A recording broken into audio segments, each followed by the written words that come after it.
ये एग्जाम्पल करते हैं। एक पार्टिकल दे रखा है, उसका मास दे रखा है पार्टिकल का 100 ग्राम, ठीक है। SHM कर रहा है। अच्छा, टाइम पीरियड दे रखा है SHM का 4 सेकेंड, ठीक है। और kinetic energy of particle as it passes the mean point. तो जो बीच वाला जो पॉइंट है, मीन पॉइंट, उस पर तो वेलोसिटी मैक्सिमम होती है, काइनेटिक एनर्जी भी मैक्सिमम होती है।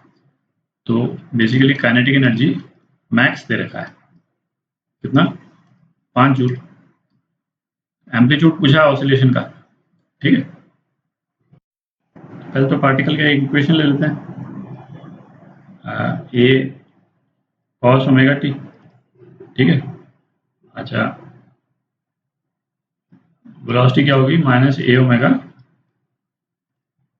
Sine omega T.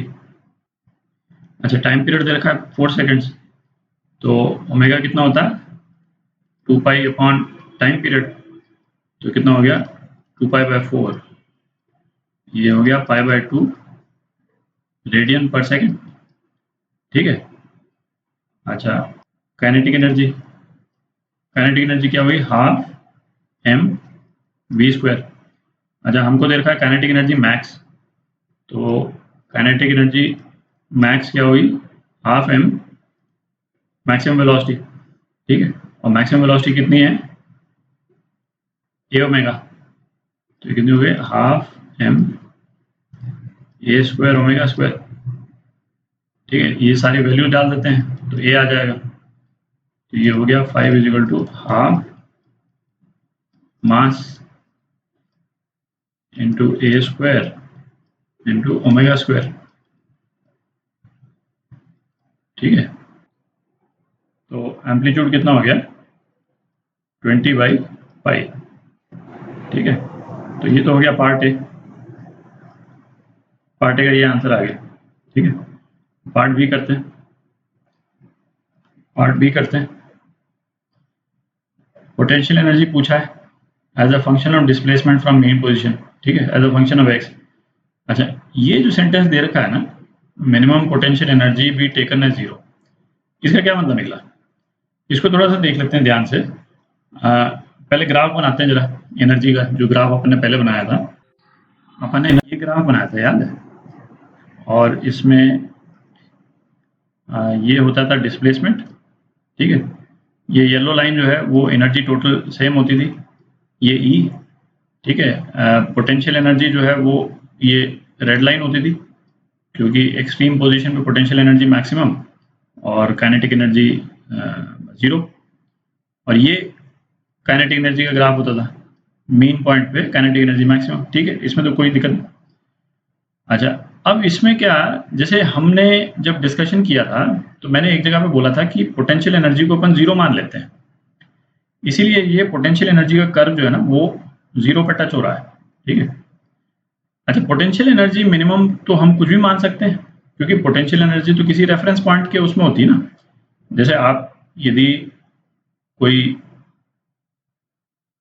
है ना बिल्डिंग के ऊपर और बिल्डिंग के नीचे पोटेंशियल एनर्जी यदि हम किसी बॉल की लेते हैं, ये बॉल है और बिल्डिंग की हाइट h है, ठीक है। तो हम बिल्डिंग के ऊपर बॉल की पोटेंशियल एनर्जी क्या बोलते हैं, mgh। और mgh हम इसलिए बोलते हैं क्योंकि ये ग्राउंड सरफेस जो है इसको जो है हम जीरो मान लेते हैं पोटेंशियल एनर्जी। अच्छा, हो सकता है ये बिल्डिंग जो है वो किसी पहाड़ के ऊपर है ना, और उसकी हाइट जो है वो सपोज h हो, तो अब बिल्डिंग की पोटेंशियल एनर्जी जो है वो mgh हुई या mgh प्लस h हुई, ठीक है। तो पोटेंशियल एनर्जी जो है वो किसी रेफरेंस पॉइंट के रेफरेंस में होती है, तो मीन पोजीशन पे पोटेंशियल एनर्जी को हम जीरो लें या क्या लें, है ना, ये हम पे डिपेंड करता है, ठीक है। पोटेंशियल एनर्जी को जीरो नहीं यदि हम मानते हैं तो क्वेश्चन में है ना 2-3 तरह से दे सकता है। या तो ये बोलेगा minimum potential energy be taken as, suppose कुछ भी बोल दे, है ना, 3 जूल्स यदि बोल देता है, ठीक है, 3 जूल बोल देता है, तो हमारा जैसे पार्ट बी में जो भी आंसर आएगा है ना उसमें +3 जूल्स हम लगा देंगे, और इसका कर्व जो है वो कैसा हो जाएगा, जो कर्व जो है ये पोटेंशियल एनर्जी का कर्व ऊपर शिफ्ट हो जाएगा थोड़ा सा, ठीक है, ये यहाँ पे चला जाएगा, है कि नहीं। और ये जो टोटल एनर्जी है वो यहाँ आ जाएगी। आप समझ रहे? काइनेटिक एनर्जी का कर्व जो है वो चेंज नहीं होगा, क्योंकि काइनेटिक एनर्जी में तो जो एक्सट्रीम पोजीशन है वहां से बॉडी को लौटना ही है, तो लौटेगी बॉडी तो वेलोसिटी जीरो करके ही लौटेगी। ठीक है, मतलब जिस रेफरेंस पॉइंट से हम देख रहे हैं कम से कम उस रेफरेंस पॉइंट से तो वेलोसिटी जीरो करके ही लौटेगी। ठीक है, तो काइनेटिक एनर्जी का कर्व चेंज नहीं होगा, पोटेंशियल एनर्जी का कर्व जो है वो इस टाइप का हो जाएगा। ठीक है, अच्छा, या तो ये दे दे कि मिनिमम पोटेंशियल एनर्जी क्या है, या फिर वो क्या दे सकता है कि टोटल किक एनर्जी दे दे, है ना, कि भाई टोटल किक एनर्जी सपोज मैं बोल दूं कि इसी क्वेश्चन में टोटल किक एनर्जी यदि 8 जूल दे देता, ठीक है, और यदि ये देता कि kinetic energy of particle as it passes through mean point 5 joules है, इसका मतलब मैक्सिमम काइनेटिक एनर्जी 5 जूल है, तो इसका मतलब मिनिमम पोटेंशियल एनर्जी क्या हो गई, 8 जूल माइनस 5 जूल। ठीक है, तो इस चीज को ध्यान रखें, है ना। अब ये क्वेश्चन करते हैं, इसमें तो मिनिमम पोटेंशियल एनर्जी 0 दे रखा है, तो अब वी पार्ट करते हैं। पोटेंशियल एनर्जी क्या होती है, हाफ के एक्स स्क्वायर।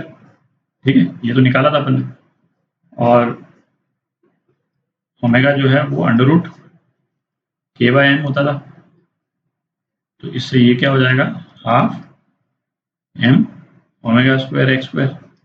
ठीक है, तो potential energy as a function of x क्या हो गया, हाफ मास इतना omega square pi square by 4 into x square. ठीक है, तो ये कितना आ गया, तो ये आ गया आपका pi square by 80 x square. ठीक है, potential energy as a function of x. ठीक है, तो ये आपका आंसर हो गया। अच्छा, यदि इसी क्वेश्चन में यदि इसमें ये दिया होता ना कि मिनिमम पोटेंशियल एनर्जी जीरो नहीं, सपोज इसमें ये दिया होता, इस वाली लाइन की जगह, है ना, ये दिया होता यदि कि total energy of particle is से 8 जूल्स। ठीक है, अच्छा, मैक्सिमम काइनेटिक एनर्जी कितनी है, 5 जूल्स, तो मिनिमम पोटेंशियल एनर्जी क्या आ जाती, मिनिमम पोटेंशियल एनर्जी आ जाती 8 माइनस 5 3 जूल्स, है कि नहीं, क्योंकि काइनेटिक एनर्जी मैक्सिमम जो है 5 जूल्स है, तो 3 जूल्स मतलब ये आ गया अपने पास में, ये या इसको ये कह लें, है ना, मिनिमम पोटेंशियल एनर्जी जो है वो 3 जूल्स आ गई। तो इस वाले आंसर में हम क्या करते हैं, फिर उस केस में प्लस 3 जूल्स ऐड कर देते। ठीक है, और कोई डिफरेंस नहीं आता, ये प्लस 3 जूल्स ऐड हो जाता। ठीक है, इसको ध्यान रखें।